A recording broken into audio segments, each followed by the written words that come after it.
Now it's time for the final call. On this date, May 1st in 2017, Deputy Sheriff Mark Jason Burbridge of the Pottawattamie County Sheriff's Office in Iowa was shot and killed at the Pottawattamie County Jail in Council Bluffs as he and another deputy returned two inmates to the jail after a court appearance. As the deputies began to take the inmates into the jail, one of the inmates attacked him after using a concealed key to remove his shackles. The inmate obtained a firearm from the van and shot both deputies. He stole the transport van and fled from the jail. He shot a citizen nearby when he attempted to carjack the man. He then abducted another citizen and forced her to drive him from the scene in her vehicle. The subject was located by Omaha, Nebraska police officers after releasing the woman after a high-speed pursuit. He was taken into custody and charged with numerous felonies related to the carjacking and weapons possession.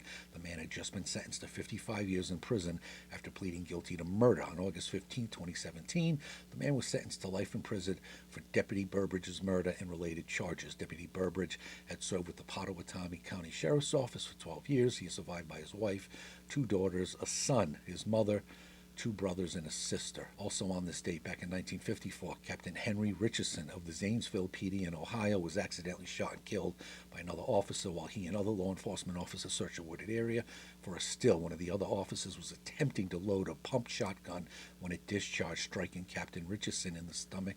He was transported to Bethesda Hospital where he succumbed to his wounds 3 hours later. Captain Ritchason had served with the Zanesville PD for 19 years. And lastly, on this date, Patrolman Duffy of the Chicago PD in Illinois was shot and killed as he attempted to make an arrest. Officer Duffy observed a wanted offender standing in front of a church. As he attempted to arrest the subject, Officer Duffy was attacked by a second man. As he turned to face his assailant, the first offender pulled out a gun and fired, fatally wounding Officer Duffy. The second man was arrested, convicted of murder, and sentenced to 14 years. He always contended he was not the shooter. In 1909, he was released from prison when authorities discovered Officer Duffy's real killer was in San Quentin Prison in California. After serving a sentence for forgery, he was released a year later and returned to Chicago. He was convicted of Officer Duffy's murder and sentenced to prison. May they all continue to rest in peace.